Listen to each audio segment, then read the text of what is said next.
Thank you, Chairman Lewis. I'm pleased to join today in conducting this hearing on a growing demand for assistance in food banks. Today's discussion is well-timed, given the report from the Department of Agriculture on Monday that nearly 50 million Americans last year lacked consistent access to food. In simple terms, we call that, or simpler times, we called it hunger, but government statisticians now define it as food insecurity. Whatever you call it, we have a big problem where nearly 1 out of every 4 American children doesn't have reliable access to food. Food banks around the country are working hard to keep hungry Americans.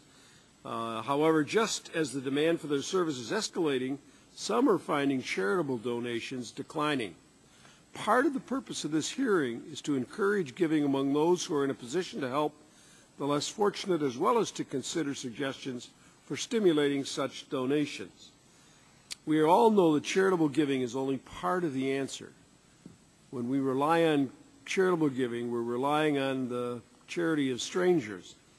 Government must take an active role in combating hunger. The Recovery Act passed earlier this year, took a major step in that direction by increasing the SNAP benefits, formerly known as food stamps, and other nutritional programs, not to mention expanding other programs that help struggling families like unemployment insurance. As one of our witnesses will tell us today, the assistance prevented the current crisis from becoming a hunger disaster. Nevertheless, the challenge in response to hunger will be with us for some time, given the sharp increase in unemployment since the recession began in December of 2007. Job growth is obviously critical to curbing hunger, hardship, and poverty, but so too is a strong safety net.